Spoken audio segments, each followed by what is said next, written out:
Sir నమస్తే sir. నమస్తే అండి. సార్ గిరిబాబు గారు, ఏఐ ఇన్వెస్ట్మెంట్స్ని ఎప్పుడు ఎక్కడ ఎలా ఇన్వెస్ట్ చేయాలి అంటారు? సో దానికి మంచి బెటర్ వేస్ ఏమున్నాయంటారు? చాలామంది వాళ్ళ యొక్క ఆర్థిక అవసరాల ప్రకారంగా అంటే కొంతమందికి కొంచెం డబ్బులు 1 month తర్వాత అవసరం అవ్వచ్చు, కొన్ని రకాల అవసరాలకి 6 months తర్వాత అవసరం ఉండొచ్చు, కొన్ని రకాల అవసరాలకి 1 year తర్వాత అవసరం ఉండొచ్చు. వాళ్ళ యొక్క నిర్దిష్టమైన సమయానుకూలంగా దాన్ని ఎక్కడెక్కడ పొదుపు చేయాలి లేక మదుపు చేయాలి ఆలోచించుకొని చేస్తూ ఉంటారు. చాలామంది షార్ట్ టర్మ్ లేక మీడియం టర్మ్ చెప్పగానే బ్యాంకులు గుర్తొస్తాయి, లేదా పీపీఎఫ్, సుకన్య, లాంగ్ టర్మ్ అంటే సుకన్య సమృద్ధి యోజన, లేదా చిట్టి వేస్తూ ఉంటారు. ఇలాంటి వాటితో పాటుగా అందరికీ తెలియని కొన్ని ఇన్వెస్ట్మెంట్స్ గురించి మనం డిస్కస్ చేద్దాం. ఇప్పుడు అందరికీ తెలుసు post office, bank, fixed deposit, recurring deposit, Sukanya Samriddhi Yojana, PPF, NPC తెలుసు. ఇవి కాకుండా మనకు ఇంకా ఎటువంటి ఇన్వెస్ట్మెంట్ విధానాలు ఉన్నాయో అవి మనం డిస్కస్ చేద్దాం. ఇప్పుడు సపోజ్ ఫర్ ఎగ్జాంపుల్ కొంతమంది అత్యవసర నిధి, ఎమర్జెన్సీ ఫండ్ కోసం రికరింగ్ డిపాజిట్ చేస్తూ ఉంటారు, లేదా బ్యాంకులో దాచిపెట్టుకుంటుంటారు. ఇది వెరీ గుడ్. మంచిగా బ్యాంకులో పెట్టుకుంటే ఇన్స్టెంట్గా మనము విత్డ్రా చేసుకోవచ్చు, ఎటువంటి నష్టభయం ఉండదు. ఇందులో కావాల్సిన టైంకి డబ్బులు తీసేసుకోవచ్చు. దీంతో పాటుగా మీకు మ్యూచువల్ ఫండ్స్లో కూడా సిమిలర్ నేచర్తో కొన్ని ఫండ్స్ ఉంటాయి. వీటిని ఏమంటారంటే overnight funds and liquid funds అంటారు. Overnight funds and liquid funds, దీంట్లో ఉండే ఇన్వెస్ట్మెంట్స్ వచ్చేసి కంప్లీట్లీ 100% సేఫెస్ట్ పేపర్స్లో ఇన్వెస్ట్ చేస్తారు for a period of 30 days to 3 months మధ్య, అంటే 30 days to 90 days మధ్య పేపర్స్ ఉంటాయి ఇందులో, ఇన్వెస్ట్మెంట్ పేపర్స్. దీంట్లో మీకు సపోజ్ బ్యాంక్లో కనుక మనము 30 daysకి లేకపోతే 15 days 60 daysకి డిపాజిట్ చేస్తే హార్డ్లీ 2.5-3% నుంచి రాదు. వేరే over night funds, liquid funds మీకు 4% అబోవ్ వస్తుంది. అండ్ ఇవన్నీ కూడా T+1 నేచర్తో విత్డ్రా చేసేసుకోవచ్చు. కనుక ఫిక్స్డ్ డిపాజిట్, రికరింగ్ డిపాజిట్తో పాటుగా అత్యవసర నిధి కోసం మనము over night funds, liquid funds, లేదా అల్ట్రా షార్ట్ టర్మ్ ఫండ్స్ కూడా ఉంటాయి. ఇవి కూడా చూడొచ్చు. ఇవన్నీ కూడా నష్టభయం చాలా తక్కువ ఉంటాయి. పెద్ద ఫండ్ హౌసెస్ ఇన్వెస్ట్ చేసుకుంటే ఎటువంటి ఇబ్బంది లేకుండా మన షార్ట్ టర్మ్ రిక్వైర్మెంట్స్ కోసం, అంటే ఎమర్జెన్సీ ఫండ్ లాగా వీటిని ఉపయోగించుకోవచ్చు. ఇది ఒకటి బ్యాంక్స్, పోస్ట్ ఆఫీస్ కాకుండా మ్యూచువల్ ఫండ్స్లో ఉండే short term emergency fund requirement invest చేసే ఒక ఇన్వెస్ట్మెంట్ ఆపర్చునిటీ. దీని తర్వాత మనము నెక్స్ట్, నేను కార్ కొనుక్కోవాలి ఒక 3 years 4 yearsలో. ఇప్పుడు నా దగ్గర డబ్బులు లేవు, లోన్ నాకు ఎలిజిబిలిటీ ఒకసారి రాకపోవచ్చు, లేదా నేను లోన్ ఈఎంఐ తోటి కట్టదలుచుకోలేదు, ఒక 3-4 years నేను పొదుపు చేసి ఆ డబ్బుల్ని డౌన్ పేమెంట్గా లాగానో లేకపోతే మెజారిటీ అమౌంట్ పే చేసి వాడుకుందాం అనుకుంటారు. అలాంటి వాళ్ళ కోసము రికరింగ్ డిపాజిట్ చేస్తూ ఉంటారు జనరల్గా.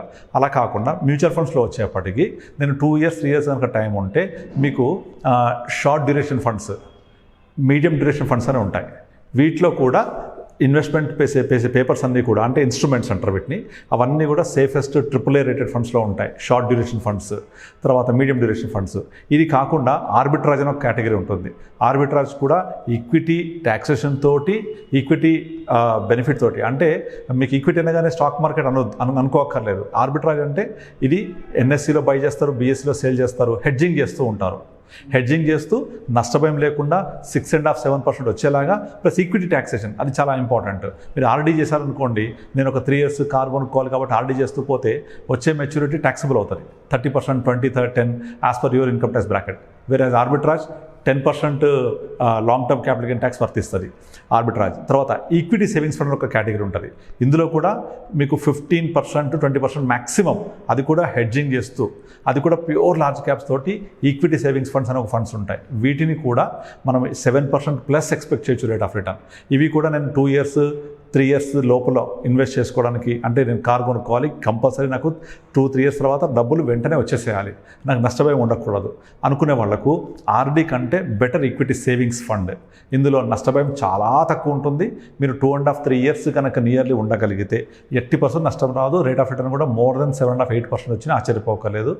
అన్నిటికంటే ఇంపార్టెంట్గా ఈక్విటీ ట్యాక్సేషన్, మనం ట్యాక్సేషన్ కూడా చూడాలి కంపల్సరీ. సో ఫస్ట్ ఎమర్జెన్సీ కోసం over night and liquid fund, short term needs like car planning లేక వెకేషన్ ప్లానింగ్ అయితే instead of RD we can go for equity savings fund, arbitrage fund, short duration fund, లేదు అంటే medium term fund వెళ్ళొచ్చు. Next ఇంకొంచెం long term, ఇప్పుడు నేను ఒక 5 years తర్వాత నేను ఇల్లు కొనాలనే ప్లానింగ్ ఉంది, నాకు ఇది డౌన్ పేమెంట్కి అవసరం అవుతుంది డబ్బులు.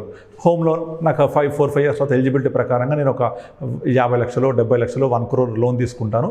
కానీ డౌన్ పేమెంట్ నాకు ఒక 20 లక్షలు 15 లక్షలు జమ కావాలి for registration, wood work, interiors కోసం అన్నిటికీ అనుకుంటే వాళ్లకు 3 to 5 years టైం హారిజన్ కనుక ఉంటే బ్యాలెన్స్ అడ్వాంటేజ్ ఫండ్స్ చాలా బాగుంటాయి. బ్యాలెన్స్ అడ్వాంటేజ్ ఫండ్స్ ఇందులో ఏంటంటే మ్యాక్సిమం ఈక్విటీ అలొకేషన్ 80% ఉంటుంది. అండ్ మార్కెట్ సిచ్యువేషన్ బట్టి there are different kinds of balance advantage funds ఉంటాయి. కొన్ని ప్రో సైక్లికల్ ఉంటాయి, కొన్ని కాంట్రా సైక్లికల్ ఉంటాయి, కొన్ని PE బేస్డ్ ఉంటాయి, కొన్ని P/B బేస్డ్ ఉంటాయి. సో మార్కెట్ సిచ్యువేషన్ బట్టి ఫండ్ మేనేజర్ అలొకేషన్స్ మారుస్తూ ఉంటాడు. చాలా డైనమిక్గా ఉంటాయి. దీంట్లో చర్నింగ్ రేషియో కూడా 350-400% ఉంటుంది. కనుక నష్టభయం చాలా తక్కువ ఉంటుంది. ఇందులో కూడా మీరు 4 years తర్వాత ఎంత అమౌంట్ ఎక్స్పెక్ట్ చేస్తే అంత అమౌంట్ మీ చేతికి వస్తుంది. At the rate of 7 to 8% expect చేయొచ్చు ఈజీగా. And equity taxation. సో నేను 4 years 5 years తర్వాత కంపల్సరీ కావాలంటే balance advantage fund, balance funds are very very good. ఇక షార్ట్ టర్మ్ అయిపోయింది అంటే ఎమర్జెన్సీ, తర్వాత కార్ ప్లానింగ్, వెకేషన్, తర్వాత నాకు ఇల్లు తీసుకోవాలి 5 years తర్వాత అనుకుంటే మనం చూసాం. నెక్స్ట్ ఇంకొంచెం లాంగ్ టర్మ్ వెళ్ళామనుకోండి. లాంగ్ టర్మ్ అంటే నేను ఇప్పుడు మా పిల్లల వయసు తక్కువ ఉంది, but over period of time 15 years తర్వాత పిల్లల ఎడ్యుకేషన్, పిల్లల మ్యారేజ్ కోసం కావాలనుకుంటే ఇంకా వీళ్ళకు చాలామంది సుకన్య సమృద్ధి యోజన, PPF వేస్తూ ఉంటారు. సుకన్య సమృద్ధి యోజన స్టార్ట్ అయినప్పుడు 2015లో 9% ఉండే, ఇప్పుడు 7.4%కి వచ్చేసింది, తగ్గిపోతున్నాయి. సో ఇండియా గ్రో అవుతున్నప్పుడల్లా ఇంట్రెస్ట్ రేట్స్ తగ్గుతూ ఉంటాయి. ఎక్కడైనా సరే ఒక అభివృద్ధి చెందుతున్న దేశంలో మనం చూస్తూ ఉంటాం, కంట్రీ గ్రో అవుతుంటే ఇంట్రెస్ట్ తగ్గుతూ ఉంటాయి.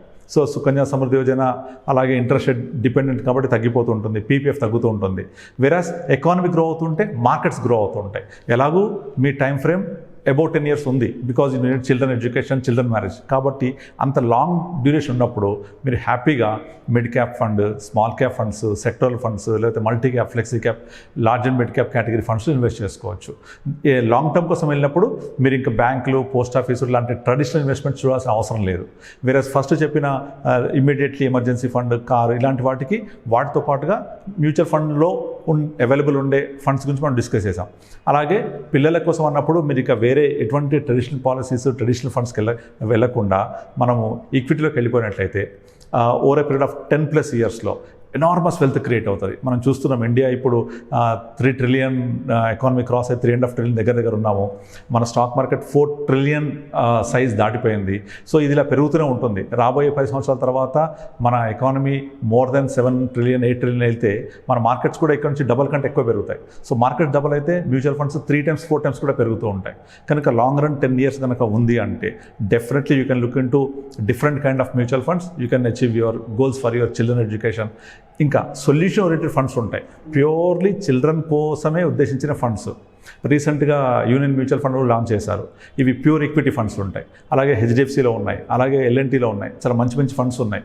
ప్యూర్ చిల్డ్రన్ పేరు మీద ఇన్వెస్ట్ చేసుకోవచ్చు. Children gift funds, children investment funds అంటారు వీటిని. ఇవి పర్ఫెక్ట్లీ సూటబుల్ ఉంటాయి. మోర్ దెన్ 12% ఎక్స్పెక్ట్ చేయొచ్చు ఇందులో. రైట్. ఇది చిల్డ్రన్ కోసం. ఇక అన్నిటికంటే ఇంపార్టెంట్ రిటైర్మెంట్ కోసం. ఇక రిటైర్మెంట్ అంటే మనకు 15 years 20 years టైం ఉంటుంది కాబట్టి మీరు కంప్లీట్ మీ కార్పస్ అంతా కూడా మ్యూచువల్ ఫండ్లో లాంగ్ పీరియడ్లో చిన్న మొత్తంలో స్టార్ట్ చేసుకొని వెళ్తే మీరు అన్ని రకాల funds, small cap, mid cap, sectoral funds, మీకు ఏది నచ్చితే అది, ఏది మంచి రిటర్న్ ఇస్తే అది, అడ్వైజర్ని హెల్ప్ తీసుకుంటే ఇంకా బెటర్గా ఉంటుంది. అలా ప్లాన్ చేసుకొని వెళ్తే లాంగ్ టర్మ్లో ఎనార్మస్ వెల్త్ క్రియేట్ చేయొచ్చు మనం. సో రిటైర్మెంట్ ప్లానింగ్ కోసం వచ్చేసి మనం ఫిక్స్డ్ డిపాజిట్ పెట్టుకుంటూ వెళ్తానంటే వర్కౌట్ కాదు. బికాస్ ఫిక్స్డ్ డిపాజిట్ మీకు రేట్ ఆఫ్ రిటర్న్ ఇవ్వదు, ఇన్ఫ్లేషన్ బీట్ చేయదు. అలాగే ఇన్సూరెన్స్ పాలసీస్ అంతే. ఇన్సూరెన్స్ పాలసీస్తో గ్యారంటీడ్ ఇన్సూరెన్స్ పాలసీస్ వచ్చాయి ఇప్పుడు. కానీ ఎంత గ్యారంటీ వచ్చినా అది మనకు వచ్చే పే చేసే ప్రీమియము, వచ్చే రిటర్న్ తీసుకుంటే పర్సంటేజ్ గ్యారంటీ ఆన్ సమ్మెష్యూడ్ ఉంటుంది. కనుక దాన్ని మీరు real rate of interest return తీసుకుంటే అది హార్డ్లీ 6% మించదు. కనుక 6% కూడా రిటర్న్ ఇవ్వకపోతే రేపొద్దున మీకు కార్పస్ ఎలా క్రియేట్ అవుతుంది? కార్పస్ క్రియేట్ కాకపోతే మీకు కావాల్సిన అమౌంట్ ఎలా వస్తుంది? Monthly income. ఎందుకంటే ఇక్కడ ఇంపార్టెంట్ థింగ్ ఏంటంటే చాలామంది మర్చిపోయేది, నేను రిటైర్మెంట్ తర్వాత నాకు స్థిర ఆదాయం రావాలి అనుకుంటారు. స్థిర ఆదాయం ఎప్పుడు సరిపోదండి. ఎందుకంటే ఖర్చులు పెరుగుతూ ఉంటాయి కదా. మనం 60 తర్వాత 65కి వెళ్ళేప్పటికి పెరుగుతాయి ఖర్చులు. 65 to 68 మళ్ళీ పెరుగుతాయి. పెరుగుతూ ఉంటే మీ ఆదాయం పెరగాలి. సో అప్పుడు మీకు systematic withdrawal plan perfect suitable ఉంటుంది. అంటే కార్పస్ పెరుగుతున్న కొద్దీ మన యొక్క పర్సంటేజ్ ఆఫ్ విత్డ్రాల్ అమౌంట్ పెంచుకుంటూ పోవచ్చు. కనుక రిక్వైర్మెంట్కి నీడ్కి సూటబుల్గా ఇవి పెంచుకుంటూ వెళ్తే మీకు గోల్స్ పర్ఫెక్ట్గా ఫుల్ఫిల్ అవుతూ ఉంటాయి. కనుక అలా ఫ్లెక్సిబుల్ ఇన్వెస్ట్మెంట్ తీసుకోవాలి. ఈ flexibility is there in mutual funds. కనుక రిటైర్మెంట్ కోసం అనుకున్న పిల్లల education, car planning, vacation, emergency వీటన్నిటికీ మ్యూచువల్ ఫండ్స్లో ప్రతి ఒక్క టైం పీరియడ్కి అనుగుణంగా మీకు ఇన్వెస్ట్మెంట్స్ ప్లాన్స్ ఉంటాయి, ఇన్వెస్ట్మెంట్ ఫండ్స్ అవైలబుల్ ఉంటాయి. సో ఇది చాలామందికి తెలియదు, ఫుల్ ఫ్లెడ్జ్గా దాన్ని ఎక్స్ప్లోర్ చేయలేరు. అందుకే ఒక అడ్వైజర్ని కలిస్తే అన్ని రకాల కేటగిరీస్ మీకు ఎలా సూటబుల్ అవుతాయి అది మీకు ఎక్స్ప్లెయిన్ చేస్తూ ఉంటారు. జనరల్గా ఏంటంటే షార్ట్ టర్మ్ కోసం కూడా, అంటే 1 year ప్లస్ వాటికి చెప్తున్నాను, ఈక్విటీ ట్యాక్సేషన్ తోటి మనం ఇన్వెస్ట్ చేసుకోవచ్చు. అది చాలామంది తెలియదు. Equity savings funds, arbitrage funds ఇలాంటివి ఉంటాయి. సో వాటిలో ఇన్వెస్ట్ చేయడం వల్ల, అలాగే మల్టీ అసెట్ ఫండ్స్ కూడా ఉంటాయి. వాటిలో ఇన్వెస్ట్ చేయడం వల్ల మనం ట్యాక్స్ ఎఫిషియెంట్గా చేయొచ్చు, రిటర్న్స్ ఎక్కువ జనరేట్ చేసుకోవచ్చు. 2 విధాలుగా బెనిఫిట్ అవుతుంది. సో ఇది చాలా మంచి అడ్వాంటేజ్ వాళ్ళకి, ఇన్వెస్ట్ చేసే వాళ్ళకి, తెలుసుకొని చేసుకునే వాళ్ళకు. కనుక పీరియడ్ ప్రకారంగా ఇలా డిఫరెంట్ కేటగిరీస్ ఇన్వెస్ట్ చేస్తూ వెళ్ళొచ్చు. Thank you sir, thank you so much. Thank you అండి.